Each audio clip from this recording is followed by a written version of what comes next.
কবর এমন একটা ঘর, এমন একটা নির্জন এলাকা, যে এলাকা যাওয়ার পরে আত্মীয়তার সম্পর্ক থাকবে না, কোনো পরিচয় পরিচিতি থাকবে না। ওই নির্জন করে কেমনে ঘুমাবে? বুড়া মানুষটা কান্নাকাটি করে, যুবক কান্নাকাটি করে, মা বোন কান্নাকাটি করে।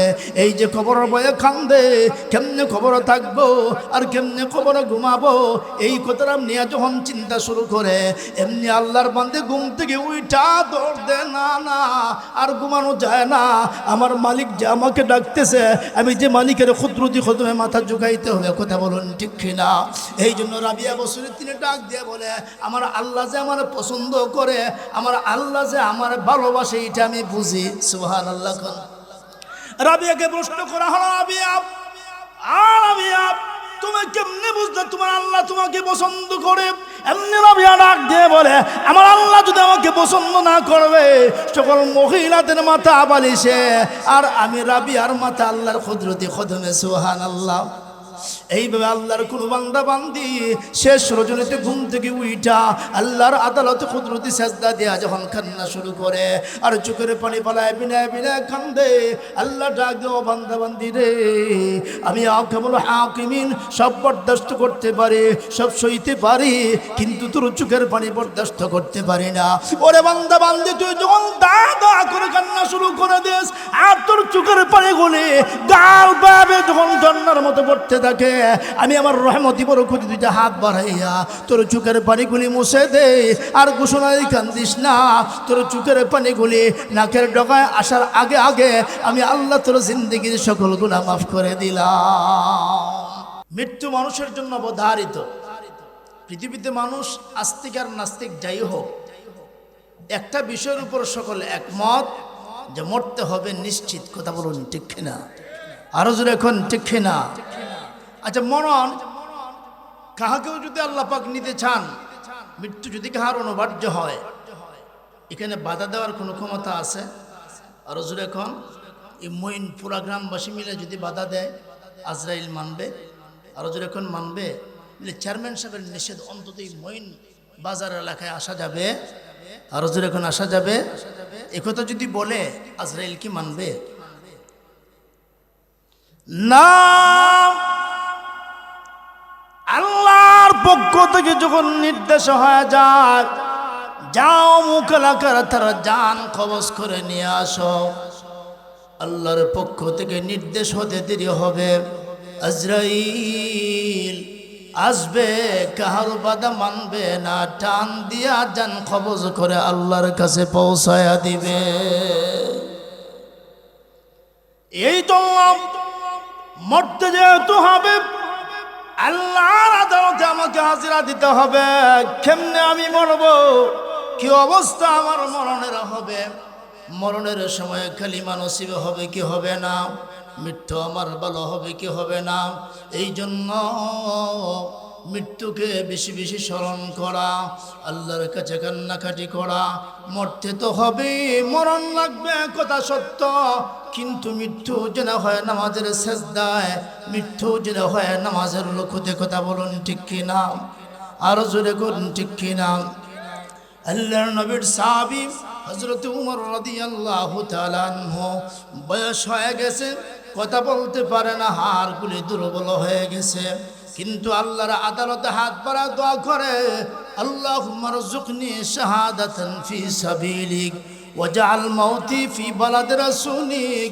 আল্লাহ, আমি যেন শাহাদাতের মরণ আমার নসিব হয়। সুবহানাল্লাহ। কোন মরতে তো হবে, মরণ লাগবে নিশ্চিত। রাস্তাঘাটে মরতে চাই না, আমার মরণ যেন শাহাদাতের মরণ হয়, মৃত্যু যেন মসজিদের ভিতরে হয়, মদিনাতুর রাসূলে যেন মরণ হয়। এই জন্য আল্লাহ রাব্বুল আলামিন হযরত ওমরের দোয়া কবুল করে আল্লাহ ডাক দিল, ওমর রে, তোমার দোয়া আমি আল্লাহ কবুল করে নিলাম। নামাজের ভিতরে হযরত ওমরকে শহীদ করে দেওয়া হয়েছে। আপনারা শাহাদাতের মরণ মরবে, আল্লাহর রাস্তায় যারা ইন্তেকাল করবে, আল্লাহর জমিনে আল্লাহর দিনকে প্রতিষ্ঠা করার জন্য, রসুলের সুন্নাহকে জমিনে প্রতিষ্ঠা করার জন্য যারা ইন্তেকাল করবে, আল্লাহ রাব্বুল আলামিন ডাক দিয়ে বলে কিয়ামতের কঠিন মাসরে তার রূহটাকে আসফুরুম মিন আসাফিরিল জান্নাহ, একটা জান্নাতের পাখির ভিতরে তার রূহটাকে প্রবেশ করে দেওয়া হবে। আর ওইটা জান্নাতের ভিতরে আরশের ছায়ার তলে ডানা মেলে উঠতে থাকবে। সুবহানাল্লাহ। এমন মরণ চাই কি চাই না? আর জোরে এখন চাই কি চাই না? হযরতে ওমর ইন্তেকালের পরে গায়ে দেখা যায় চাবুকের আঘাত। কিসের আঘাত? আরো জোরে এখন। অর্ধ পৃথিবী যে শাসন করত তার গায়ে চাবুকের আঘাত মানা যায়নি। আরো জোরে এখন। লোকেরা ডাক দেয়া কি ব্যাপার, খলিফাতুল মুসলিমিন উমরের গায়ে চাবুকের আঘাত যা মানা যায় না। এই চাবুকের আঘাত কোথা থেকে আসলো? কে হযরত ওমরকে চাবুক মারা দুঃসাহস করলো? এমনি লোকেরা তার বাড়িতে খোঁজ নেওয়ার জন্য অনুসন্ধান চালাইলো। পরিবারের ফ্যামিলিকে গিয়া জিজ্ঞেস করলো, ওরে ছেলেরা, তোমার আব্বার ইন্তেকালের পরে গোসল যখন করানো হবে তার গায়ে চাবুকের আঘাত দেখা গেছে। কিসের আঘাত? আরো জোরে এখন। প্রশ্ন করা হয়েছে এই চাবুকের আঘাত কোথা থেকে আসলো? এমনি জবাব দাও, এই চাবুকের আঘাত কোথা থেকে আসলো এমনি পাওয়া যাবে না। উমরের জীবন ডায়েরি লেখা আছে, ডায়েরি তালাশ করো। ডায়েরি যখন বের করা হলো এমনি তাকায় দেখা হয় ডায়েরির ভিতরে লেখা আছে, উমর রে, আজ কেন তাহাজ্জুদের নামাজ তোমার সংখ্যায় কম হলো? আজ কেন তোমার ইবাদত বন্দেগী কম হলো? আজকে কেন তোমার জিকিরের আমল কম হলো? আজকে কেন তোমার দুরূদ শরীফের আমল কম হলো? এই জন্য নিজের কসুর নিজে স্মরণ করে নিজের পিঠে আঘাত করে। সুবহানাল্লাহ। উমর, তোমার কোনো দাম ছিল না, তোমার কোনো ইজ্জত ছিল না। আল্লাহর নবীর কদম ধরে মুসলমান হওয়ার কারণে আর সুন্নাহ গ্রহণ করার কারণে, ঈমান গ্রহণ করার কারণে আল্লাহ তোমার দামি বানায়া দিছে। ওরে উমর, তুমি কেন সেজদা কম করেছো? তুমি কেন আজকে রুকু কম করেছো? কেন দুরূদ শরীফের আমল কম করেছো? কেন তাহাজ্জুদের নামাজ কম করেছো? এই জন্য পিঠে চাবুক পরে হযরত উমর নিজে আঘাত করে। সুবহানাল্লাহ। আর আমরা অথচ হযরত ওমর রাসূলের সাহাবী, আল্লাহর নবী রাহমাতুল্লাহ আলাইহি, হযরত ওমরকে ডাক দেয়া, ওমর রে, আমি জান্নাতে গিয়ে তোমার বাড়িটা দেখে এসেছি। তোমার জন্য আল্লাহ যে বাড়িটা বরাদ্দ করে রেখেছে, আমি রাসূল নিজের চোখে বাড়িটা দেখে আসছি। সুবহানাল্লাহ। ওমর, তোমার বাড়িতে প্রবেশ করার বড় ইচ্ছা জাগছিল, কিন্তু তোমার গায়রত আর তোমার আত্মমর্যাদা বোধের কথা লক্ষ্য করে আমি রাহমাতুল্লাহ আলামিন তোমার বাড়িতে প্রবেশ করি নাই। হযরত ওমর ডাক দিয়া বলে, ও নবীজি, আমি জীবনে যা পেয়েছি, যা করেছি, সবগুলি তো আপনার কদমের বরকতে। কথা বলুন ঠিক কিনা? আরো জোরে করুন ঠিক কিনা? ইয়া রাসূলুল্লাহ, আপনি যদি আমার বাড়িতে প্রবেশ করতেন আমি ধন্য হতাম। বিশ্ব নবীর কদম মুবারকের দ্বারা আমার বাড়িটা সুসজ্জিত হইত। আমার প্রশ্ন হলো, বাবারা, জান্নাতে যার বাড়ি বরাদ্দ, এই লোকটা ইন্তেকালের আগে নিজের গায়ে নিজে চাবুক মারে কেন? ফজরের নামাজে সময় বেশি হলো না? তাসবিহাত কেন বেশি হলো না? জিকিরের আমল কেন বেশি হলো না? দুরূদ শরীফের আমল কেন বেশি হলো না? মুরাকাবা মুশাহাদা কেন বেশি হলো না? নিজে আঘাত করে। আর আমরা ফজরের নামাজই পড়ি না। কথা বলুন ঠিক কিনা? আরো জোরে এখন। তুমি কেমন মুসলমান? এমন মুসলমান তুমি ফজর আজান মাইকে পড়েছে আর আজান তোমাকে কেমন ইমানদার? তুমি তোমার ইমান তোমাকে মসজিদে আনতে পারে নাই। মসজিদের মুয়াজ্জিন আজান দিয়েছে আর তুমি দিব্যি আরামে ঘুমাইতেছো। কিয়ামতের কঠিন মাহশরে আল্লাহর আদালতে তুমি কি জবাব দিবে? কথা বলুন ঠিক কিনা? আরো জোরে করুন ঠিক কিনা? এই জন্য আমি বলতে চাই, মরতে তো হবেই, মরণ তো নিশ্চিত মরণ লাগবে, কিন্তু মরণের আগে মরণের ফিকির করার দরকার আছে না নাই? আরো জোরে কোন। কবর এমন একটা ঘর, এমন একটা নির্জন ঘর, পুরা ফিকা পোকামাকড়ের ঘর। প্রতিদিন আপনাকে ডাকতে শুরু করে, আনা বাইতুল ওয়াহদা, আমি একা ঘর, নির্জন ঘর। আমাতে আসার আগে আগে সামানের ব্যবস্থা করে আসো। কথা বলুন ঠিক কিনা? আল্লাহ নবীর সাহাবী হযরত উসমান গনি রাদিয়াল্লাহু তাআলা আনহু পুরাতন কবর থেকে কাঁদেন, এমন ভাবে কাঁদেন হাদিসে বলা হয় আল্লাহর নবীর সাহাবী হযরত উসমান যখন কাঁদেন, এত জোরে কাঁদেন, এত বেশি কাঁদেন, কাত্তা হাত্তা ইয়াবুল্লা লিহিয়াতাহু, এমন কি দাড়ি বেয়ে বেয়ে ঝর্ণার মতো পানি ঝরতে থাকে। সুবহানাল্লাহ। উসমান গনিকে জিজ্ঞেস করা হয়, উসমান গনি, জান্নাতের বয়ান করা হয়, জাহান্নামের বয়ান করা হয়, এত বেশি কান্দো না। পুরাতন কবর দেখলে তুমি যেই পরিমাণ কান্না শুরু করো। হযরত উসমান এখনই ডাক দিয়া বলে, ওরে আমার সাহাবীরা, কবর দেখলে কেন কান্দি জানো নি? আল্লাহর নবী ঘোষণা করেছেন, আল কবরু আউয়ালু মানজিলিম মিন মানাজিলিল আখিরা, কবর হলো আখিরাতের প্রথম ঘর, কবর হলো আখিরাতের প্রথম মঞ্জিল। কথা বলুন ঠিক কিনা? ফামান নাজা মিনহু ফাকাদ বাদাহু আইসার, ওই কবরতে মুক্তি পেয়ে গেল, ফুলসিরাতে মুক্তি পেয়ে যাবে, মিজানে মুক্তি পেয়ে যাবে, হাসতে হাসতে আল্লাহর জান্নাতের মেহমান হয়ে যাবে। কথা বলুন ঠিক কিনা? এই জন্য হযরত উসমান কান্দে, চোখের পানি বেয়ে বেয়ে পড়ে, পুরাতন খবর দেখলে হাউমাউ করে কান্দে। আমি উসমান গনি ওই খবর কেমনে থাকবো, ওইটা নির্জন ঘর কেমনে থাকবো, খবর দেখলে হাউমাউ করে কান্দতে শুরু করে। অথচ উসমান গনির জন্য আল্লাহর জান্নাতে ঘর তৈরি হয়ে আছে। ঠিক না বেঠিক? উসমান গনি যদি খবর দেখে কান্দে, আমাদেরও কান্নার দরকার আছে না নাই? আরো জোরে কোন। হুররিমাতিন নারু আলা সালাসাতি আয়ুনিন, আল্লাহর নবী ঘোষণা করে, উম্মত, তিনটা চক্ষু এমন আছে যে চক্ষুর জন্য জাহান্নামের আগুন হারাম করে দেওয়া হয়। উম্মতেরা রে, মাঝে মধ্যে খবরকে সামনে লইয়া, পুরাতন খবরের পাশে দাঁড়াইয়া চোখের পানি ছেড়ে দিয়া কান্দ। এই যে আল্লাহর ভয়ে আল্লাহ তোরে চোখের পানি ছেড়ে দিয়া কান্দ, কিয়ামতের কঠিন মাহশরে আল্লাহ রাব্বুল আলামিন তোমার চোখের পানির দিকে তাকাইয়া ওই চক্ষুটাকে জাহান্নামের আগুন থেকে হেফাজত করবে। সুবহানাল্লাহ। মান বাকাত মিন খাশিয়াতিল্লাহ, যেই চক্ষু নাকি আল্লাহর জন্য কান্নাকাটি করে, বুড়াব্বা ঘুম থেকে ওইটা আল্লাহু আকবার মনে মনে ভাবে, আমি কি করে খবরে ঘুমাবো, আমি কি করে খবরে থাকবো, আমি যে দুর্বল হয়ে গেছি, এই কথা মনে করি আল্লাহর বান্দা ঘুম থেকে ওইটা একটা দৌড় দিয়ে আল্লাহর ঘর মসজিদের দিকে চলে যায়। কেবল হাকিমিন ডাক দেও, বান্দা, বুড়া বয়সে যখন তুমি আমার ডরে আর আমার ভয়ে কিয়ামতের কঠিন মাস কেমনে আল্লাহর আদালতে দাঁড়াবে আর কি জবাব দিবে, এই ডরে আর ভয়ে যখন তুমি আমার ঘর মসজিদের দিকে হাঁটতে শুরু করো, আমি কেবল হাকিমিন নিজের কন্ট্রোল করতে পারি না, হাত বাড়ায় টান দিয়া তোমাকে আমি আল্লাহ আমার রহমতের খুলে উঠাইয়া মাফ করে দেই। আইনুন বাকাত মিন খাশিয়াতিল্লাহ ওয়া আইনুন সাহিরাত ফি সাবিলিল্লাহ, দেশ রক্ষার জন্য, জাতি সত্য রক্ষার জন্য সীমান্ত রেখায় দাঁড়ায় যারা দেশ এবং মাটির পাহারাদারি করে, আর পাহারাদারি করতে যায় যেই চক্ষু সজাগ থাকে, আল্লাহর নবী ডাক দিল, উম্মত, হিব্বুল ওয়াতনি মিনাল ঈমান, নিজের দেশ মাটি রক্ষা করা ঈমানের অঙ্গ রে উম্মত। এই জন্য তুমি যে ঈমানদার দেশ রক্ষার জন্য, জাতি সত্তা রক্ষার জন্য সীমান্ত এলাকায় দাঁড়ায় পাহারাদারি করলা, ওই চক্ষুটাকে আমি কিয়ামতের কঠিন মাহশরে জাহান্নামের আগুন থেকে হেফাজত করব। সুবহানাল্লাহ। وعين قمضت عن محارم الله, আল্লাহ নবী ডাক দিল, উম্মতের যুবকেরা রে, পরনারী যখন সামনে আসে, পরস্ত্রী যখন সামনে আসে, এমনি যুবকটা ডাক দিয়ে বলে, আমি কেমনি নারীর দিকে তাকাবো?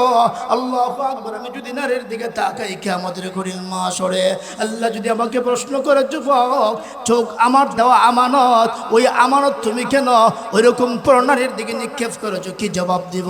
এই ডরে আর বয়া যুবক যখন চক্ষু ফিরায় নিয়ে আসে, আল্লাহ ডাক দি বলে, যুবক রে, তুই তো চক্ষু ফিরায় নিয়ে আসোস না, আমি আল্লাহর ডরে এবং বয়ে চক্ষু ফিরিয়ে নিয়ে আসার কারণে আমার জান্নাতে দুইটা বালাখানা তোর জন্য তৈরি করে দিলাম। তাইলে বলতেছিলাম, আল্লাহর বয়ে যে চক্ষু কান্দে, জাহান্নামের বয়ে যে চক্ষু কান্দে, ওই চক্ষুকে আল্লাহ জাহান্নামের আগুনে দিবে না। এই জন্য বাবারা ভাইয়েরা মাঝে মধ্যে কবরের পাশে দাঁড়াইয়া নির্জনে নিবিড়নে ওই কবরের পাশে দাঁড়াইয়া যখন আপনি কান্দতে শুরু করবেন, এই তো কবর, সারাদিন মাটির নিচে আমাকে যেতে হবে, এখানে কেমনে থাকবো, কেমনে ঘুমাবো, এই কথা চিন্তা করে যখন কান্না শুরু করে দিবেন, আল্লাহ ডাক দিয়া বলবে কবরের ভয় তোমার ভিতরে ইবাদতের যোগ্যতা তৈরি করে দিবে। কথা বলুন ঠিক কিনা? কেমনে ঘুমাবো, আমি কবর কেমনে থাকবো? আল্লাহ দুনিয়ার জেলখানায় বন্দী হইল, একটা আশা করা যায় কিছুদিন পরে জামিনের ব্যবস্থা হবে। কথা বলুন ঠিক কিনা?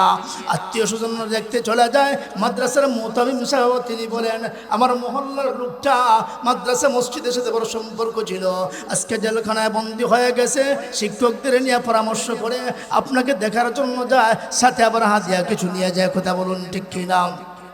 কিন্তু কবর এমন একটা ঘর, এমন একটা নির্জন এলাকা, যে এলাকা যাওয়ার পরে আত্মীয়তার সম্পর্ক থাকবে না, কোনো পরিচয় পরিচিতি থাকবে না।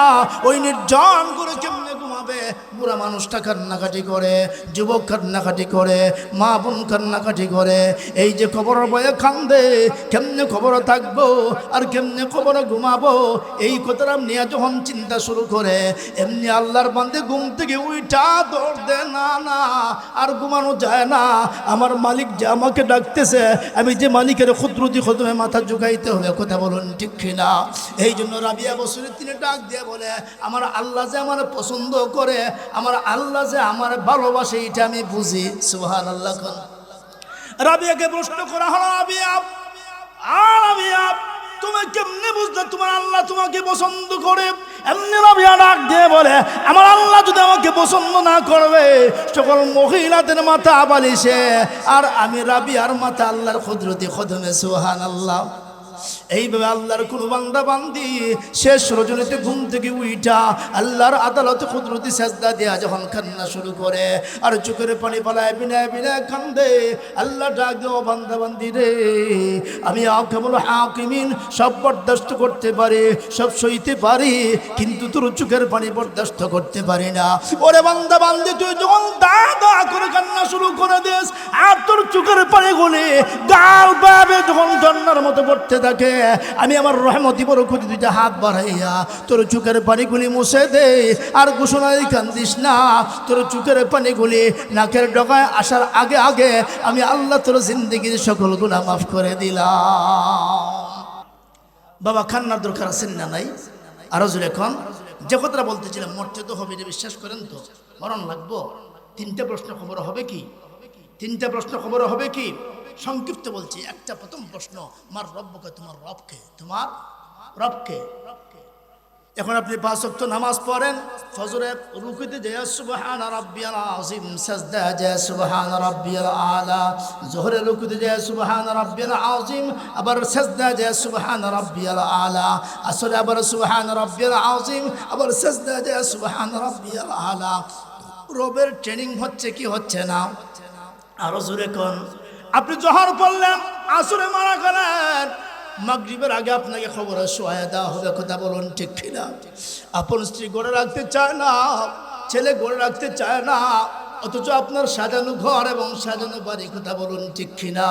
আপনার সাজানো বাড়ি দেখে, আপনার সাজানো ঘর দেখে আপনাকে সন্ধ্যার আগে আগে বের করে দেওয়া হয়, যাও নিয়ে যাও, নিয়ে যাও, এই ঘরে আর রাখা যাবে না, রাত্রে লাশ থাকলে আমার ঘরে দুর্গন্ধ হয়ে যাবে। কথা বলুন ঠিক কিনা? আরে দুনিয়া দুকার দুনিয়া, দুনিয়া তো পরিষ্কার, দুকার দুনিয়া। সন্তান লাশের পাশে থাকে না, আপন স্ত্রী পর্যন্ত লাশের পাশে থাকে না। মসজিদের ইমাম সাহেবের দায়িত্ব দেয় আপনি এখানে পাহারাদারি করবেন, অথচ এমন একটা লোককে পাহারাদারের দায়িত্ব দেওয়া হয়, হয়তো প্রস্তাব করে পানিও লয় না, আরে এমন লোককে তো রাত্রে লাশ পাহারার দায়িত্ব দেওয়া হয়। কথা বলুন ঠিক কিনা? কেমন নিমক হারাম দুনিয়া, কেমন স্বার্থপর দুনিয়া, যার জন্য সব করলাম, বাড়ির সব বিসর্জন দিলাম, আমাকে আর কেউ পাহারাদারি করতে চায় না, আমার সন্তান আমার পাশে থাকে না, আমার আদর স্ত্রী আমার পাশে থাকে না, আমাকে নির্জন একা করে নিয়ে যায়। কথা বলুন ঠিক কিনা? যেই সময় খবর নিয়ে যাওয়া হয়, মা চিৎকার দিয়ে বলে, হে সন্তান, রে নিষ্ঠুর সন্তান, তুই যখন বাহিরে থাকতে একটা মুহূর্ত আমি মা তোরা না দেখলে সইতে পারতাম না। আজকে কত বড় নিষ্ঠুর হয়ে গেলে, আমি মারে নিয়ে অন্ধকারে খবর নাইকে আসবে, আমি বাবারে নিয়ে নির্জন খবর শোয়াই দিবে। তোর কি একটু মায়া লাগে না? তোর কি একটু দয়া লাগে না? আমি একা কেমনে থাকবো? তোর কি একটু মায়া দয়া লাগে না? কোনো সন্তান যখন ওইরকম মা বিলাপ করতে থাকে, বাবা বিলাপ করতে দেয়, কোনো সন্তান শুনে না। কথা বলুন ঠিক কিনা? আরো জোরে কোন ঠিক কিনা? যেই সন্তানের প্রতি এত আদর, যেই নারীর প্রতি এত আদর, কেউ আপনাকে রাখলো না, সবাই আপনাকে বিদায় করে দিল। কথা বলুন ঠিক কিনা? সুতরাং ওই নিষ্ঠুর দুনিয়া তাকার জায়গা না, আপনাকে খবর চলে যেতে হবে। রবের সাথে সম্পর্ক যদি ভালো হয়, সন্ধ্যায় আপনাকে সোয়া দেওয়া হবে।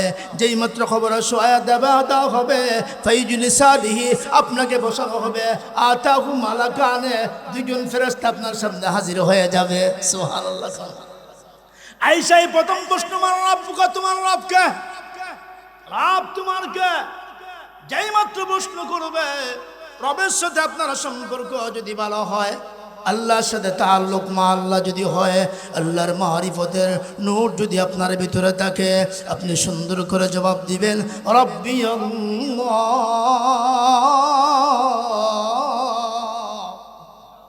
আমার রবকে। আরো জোরে চিৎকার দিয়ে, রবকে, আমার রব আল্লাহ। যেই মাত্র জবাব দিবেন রব্বি আল্লাহ, এমনি আল্লাহর পক্ষ থেকে ঘোষণা আসবে, আমসাদাকা আবদি, আমার বান্দা সত্য বলেছে, সুন্দর প্রশ্নের জবাব দিয়েছে। ফেরেশতারা রে, প্রশ্ন করেছে আমার রব্বুকা, আমার বান্দা সুন্দর জবাব দিয়েছে, আর দেরি করো না। একটা প্রশ্ন করেছো, জবাব দিয়েছে সঠিক, দেরি করো না। ফাফরিশুহু মিনাল জান্নাহ, আমার বান্দার খবর জান্নাতি বিছানা বিছায়া দাও। এই জান্নাতি বিছানা কি ব্রাহ্মণবাড়িয়া? আর হুজুর এখন না, তাম পৃথিবী যদি কয়েকবার বিক্রি করা হয়, আল্লাহ জান্নাতে যে গালিচা তার মুমিন বান্দারা দেওয়া হবে, এই গালিচার দাম হবে কত? এই গালিচা উঁচা হবে কত? জমিন থেকে আকাশ পর্যন্ত দূরত্ব যত। সুবহানাল্লাহ। কালকে হয়ে আরো জোরে চিৎকার দিয়ে সুবহানাল্লাহ। দুনিয়ার জমিনে কাহারো বাসায় গেলে, কোন হাই সোসাইটিতে গেলে, মকমল বিছানা দেখা, জাজিম দিকে মনে মনে ভাবেন কত সুন্দর ব্যবস্থাপনা, যদি ঘুমাইতে পারতাম। ঠিক কিনা? আরো জোরে এখন আল্লাহ ডাকলো, মুমিন বান্দা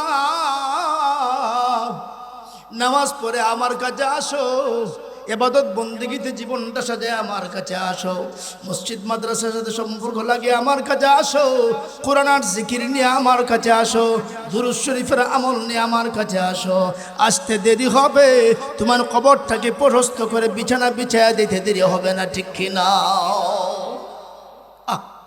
একবাদি মালিক কইছে, যা আমার বিছানা ঝাড়ু দিয়া, বিছানা ঝাড়ু দিয়া। এই বিছানা ঝাড়ু দিতে গিয়ে সেটা দেখি এত সুন্দর বিছানা, এত মকমল, এত আরাম, একটু ঘুমায় দেখি না। মালিক প্রতিদিন ঘুমায়, আমি একটু ঘুমায় দেখি। তো দেখেন তো জীবনে প্রথমবারের আরামের বিছানা, এই যে ফিট লাগাইছে, এই ফিট লাগাই তার ঘুম চলে আসছে। সুবহানাল্লাহ। মালিক আশ্চর্য, এত সময় ধরে কেন বাদী আসে না? এটার উত্তর কেন আমাকে দেয় না? প্রহরী পাঠাই না, যাও যা দেখো বাদীর অবস্থা কি। এমনি প্রহরী যায় দেখে বাদী বিছানায় ঘুমায় আছে। এমনি মালিক ডাক দিয়া বলে, ওরে বাদী, তোর কত বড় স্পর্ধা, কত বড় সাহস! হ্যাঁ, আমার বিছানার দিকে তাকাবার দুঃসাহস কেউ করে না, আর তুই ঘুমাইলি আমার বিছানায়। এমনি মালিক চাবুক হাতে লইয়া বাদীর অপরাধের কারণে মারে পিঠায়। বাদী একবার চাবুকের তীব্র ব্যথাঘাত খাইয়া একবার কান্দে, আর একবার বাদী হাসে। সুবহানাল্লাহ। তো মালিক কই, তো আজব কথাবার্তা, আমার পিঠা, আমার এই ব্যথাঘাতের পরে, এই চাবুকের কঠিন আঘাতের পরে তো কেউ হাসতে পারে না, তুইও হাসেও কান্দেও করো না কিন্তু। সুবহানাল্লাহ। আমার চাবুকের আঘাত এত যন্ত্রণা হয়, এত তীব্র আঘাত হয়, পৃথিবীর কেউ আমার আঘাত খায় হাসতে পারে না কান্না ছাড়া। তুই কেন একবার কান্দস, আবার কেন হাসস? এমনি ওই বাদী ডাক দেয়া বলে, আপনার বিছানায় ঘুমাইয়া আমি আপনাকে সাময়িক সময় ভুইলা গিয়া আপনার বিছানায় ঘুমাইয়া যেই অপরাধ করেছি, ঠিক না বেঠিক? এই অপরাধের তুলনায় শাস্তি একেবারেই কম, ঠিক কিনা? আরো জোরে এখন, আরো বেশি শাস্তির উপযুক্ত আমি ছিলাম। এই যে এত বেশি শাস্তির উপযুক্ত ছিলাম, আমাকে সামান্য আঘাত আপনি ছেড়ে দিয়েছেন, এই জন্য এটা আমার খুশি। হাসি সুবহানাল্লাহ। মানলাম তুই কান্দোস কেন? যা পড়া কান্দে জবাব। 2-1 মিনিট আমি আমার মালিককে বলে থাকার কারণে আমার পিঠে যদি যন্ত্রণা দেয়, চাবুকের আঘাত হতে পারে। আপনি যে আপনার মালিককে বইলা ওই মকমল বিছানা ঘুমাইয়া কত ফজর ছেড়ে দিয়েছেন, কত মাগরিব ছেড়ে দিয়েছেন, কত আসর যে আপনি ছেড়ে দিয়েছেন, কত ওয়াক্ত নামাজ যে আপনি ছেড়ে দিয়েছেন। আপনি তো আমার মালিক।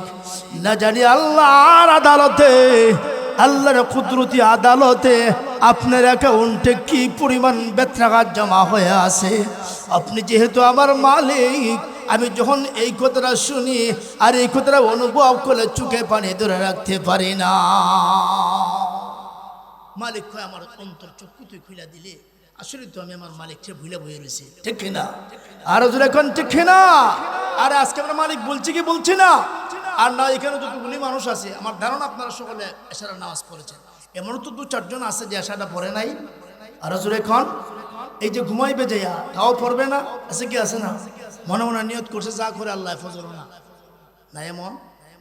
আর ওদের এখন এই যে আপনি নামাজ না পড়ে ঘুমালেন, হ্যাঁ, ঘুম থেকে যদি সজাগ হন তাহলে সকাল, আর সজাগ না হলে সকাল ঘুম থেকে, হ্যাঁ, আপনি যদি সজাগ হন তাহলে আগামীকাল, আর যদি সজাগ না হন তাহলে পরকাল। কথা বলুন ঠিক কিনা?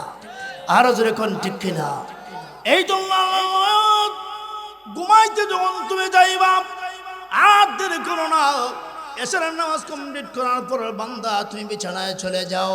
বিছানায় চলে যাওয়ার পরে আমি নবীর সুন্নত মতো আল্লাহুম্মা বিইসমিকা মুতু ওয়া আহইয়া দান করোটে তুমি আমি নবীর সুন্নাহ অনুসারে দোয়া পড়ে ঘুমাও।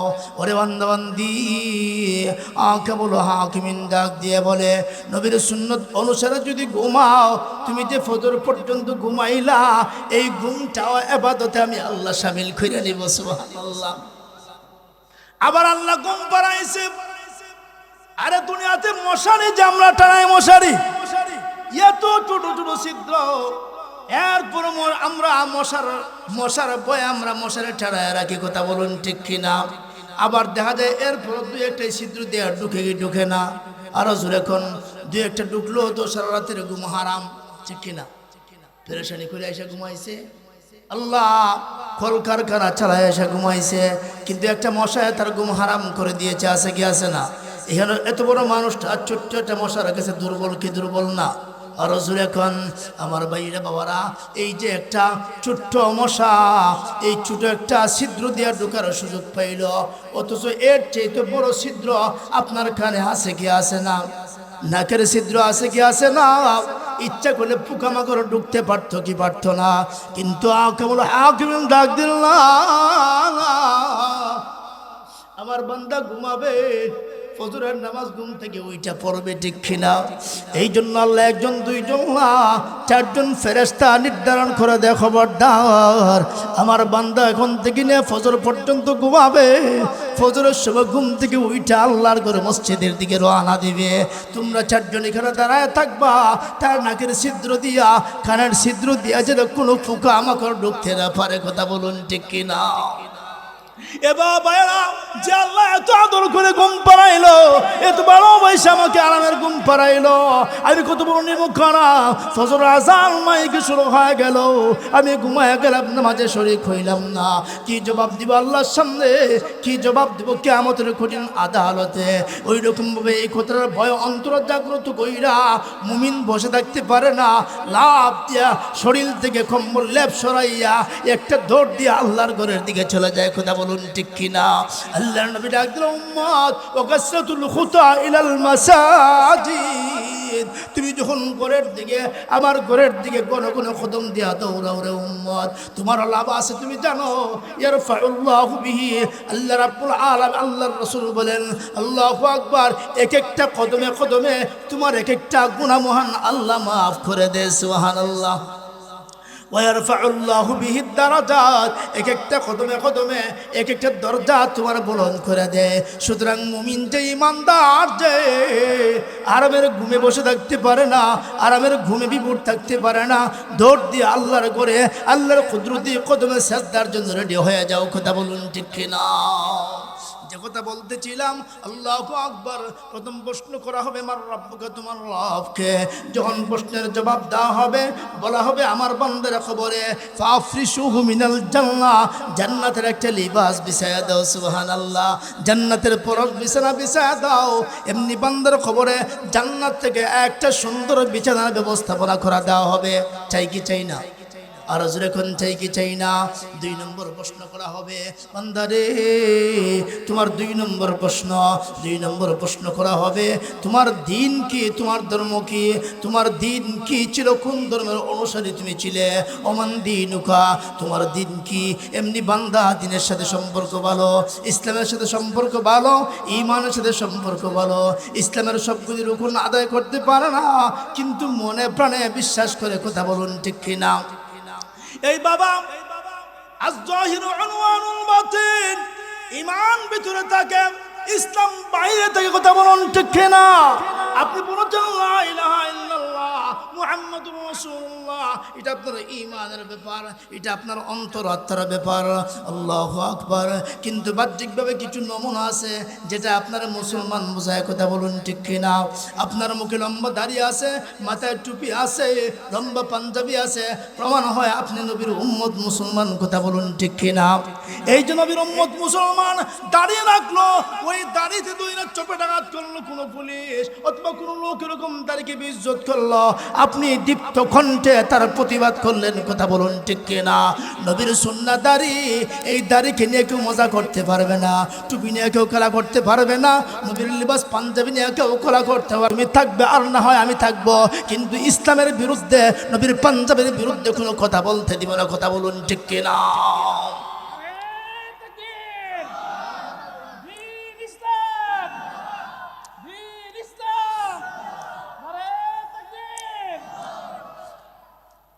এই যে আপনি ইসলামকে ভালোবাসলেন, ইসলামের একটা নমুনাকে আপনি ভালোবাসলেন, জি লিহিয়াতিন শাইবা, দাড়ি, এটাকে আপনি পছন্দ করলেন, এটার বিরুদ্ধে কথা আসলে আপনি যে দাঁড়ায় গেলেন, এটা আপনার ঈমানের পরিচয় কি পরিচয় না?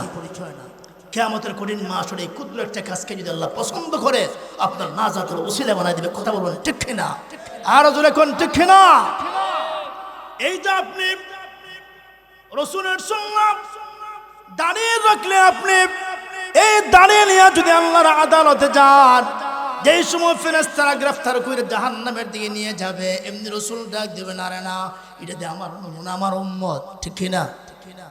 যেই সময় রাসূল বলবেন এটা আমার উম্মত, এমনি ফেরেশতারা বলবে মাফসাই দসাই, কি চাই? মাফসাই দসাই, এটা দিয়ে চেয়ারম্যান সাহেবের লোক, ঠিক না? এটা দিয়ে মন্ত্রী সাহেবের লোক, এটা দিয়ে এমপি সাহেবের লোক। না, অন্যায় করেছে, অপরাধ করেছে। আপনার লোক যদি জানতাম, আপনার দলের লোক যদি জানতাম, ধরতাম না, সালান্ডার করে কি করে না। রাসূল এখন কোনো দলীয় লোক যদি দইরা নেয়, চেয়ারম্যান সাহেব যদি ফোন দেয়, মন্ত্রী সাহেব যদি ফোন দেয়, এটা আমার লোক, ছেড়ে দেখি ছেড়ে দেয় না। ঠিক কিয়ামতের কঠিন মাসরে নবীর দাড়ি, নবীর টুপি এবং পাঞ্জাবি তা নিয়ে যদি হাজির হতে পারেন, রাসূল ডাক দিয়ে বলবেন এটা আমার দলের লোক। ঠিক কিনা? কে আপনার দলের লোক? এমনি ফেরেশতা চাইরা আর নবীর হাতে হাওলা করে দিবে, আপনার লোক ধরা যায় না। আপনার জন্য সব ব্যবস্থাপনা, এই কায়নাত আপনার জন্য, বিশ্ববাজার আপনার জন্য, জান্নাত জাহান্নাম আপনার জন্য। আর আপনার দলের লোককে গ্রেফতার করে জাহান্নামে নিয়ে যাব, এই দুঃসাহস আমরা করতে পারি না। এমনি ফেরেশতারা ছেড়ে চলে যায়, আল্লাহর নবীর হাত ধরে ধরে উম্মত হাসতে হাসতে আল্লাহর জান্নাতের মেহমান হয়ে যাবে। কথা বলুন ঠিক কিনা? যে কথা বলতেছিলাম, দিন এবং ইমানকে যদি ভালোবাসেন, দিন ইসলামের সাথে সম্পর্ক ভালো থাকে, আপনি জবাব দিবেন দিন ইসলাম। আমার ধর্ম কি? আমার ধর্ম আরো জোরে এখন আমার ধর্ম কি? সব শেষে আমার পরিচয় আমি একজন মুসলমান, কথা বলুন ঠিক কিনা? আমার পরিচয় আমি আওয়ামী লীগ বিএনপি না জামাত না, আমার আসল পরিচয় হল আমি একজন মুসলমান। কি? আমি একজন মুসলমান। যখন প্রশ্নের উত্তর দেওয়া হবে দিন ইসলাম, আর ধর্ম ইসলাম, এমনি আওয়াজ আসবে আন সাদাকা আবদি, আমার বান্দা সত্য বলেছে, আর দেরি করো না। ওয়ালবিসুহু মিনাল জান্নাহ, জান্নাতের এক জোড়া লিবাস তার গায়ে পরায়া দাও। সুবহানাল্লাহ। জান্নাতি পোশাক গায়ে পরাবে, চান কি চান না? চাই না আমরা? হ্যাঁ, মরতে তো হবে, জান্নাতি পোশাক যেন আল্লাহ গায়ে পরায়, সকলে বলি আমিন। আল্লাহর নবী রাহমাতুল লিল আলামিনকে প্রশ্ন করা হয়েছে, এমন হয়েছে কিয়ামতের কঠিন মাহশরে জান্নাতি লিবাস কাকে আগে দেওয়া হবে? রাসূলকে জান্নাতি লিবাস আমাকে আগে দেওয়া হবে, কিন্তু আমাকে আগে দিলেও জান্নাতি লিবাসটা আমি পরবো না। সুবহানাল্লাহ। কেন পরবো না জানুনি? ওই ইব্রাহিমে খলিল, তাকে উলঙ্গ কইরা নমরুদের আগুনে নিক্ষেপ করা হয়েছিল। তার সম্মান এবং ইজ্জতে, তার মর্যাদার দিকে তাকাইয়া জান্নাতের জোড়া কাপড় জোড়াটা তাকে পৌঁছাইয়া দেওয়া হবে। তা আমরা তো তাদের সন্তান, কাপড় আমরা চাই কি চাই না? আমাদের আদি পিতা ইব্রাহিম আলাইহিস সালাম জান্নাতে কাপড় পরবেন, আদম আলাইহিস সালাম কাপড় পরবেন, আমরাও কাপড় চাই কি চাই না? আর যখন চাই কি চাই না, তো বলা হবে ওয়ালবিসুহু মিনাল জান্নাহ, জান্নাতের লিবাস পরায় দাও, জান্নাতের একজোড়া পোশাক তার গায়ে পরায় দাও। এখন জান্নাতি বিছানাও পাইলো, জান্নাতি লিবাসও পাইলো। তারপরে তো কবর, ব্যাপার সেবার তো অনেক দূর, ডে অফ জাজমেন্ট, বিচার তো অনেক দূরে।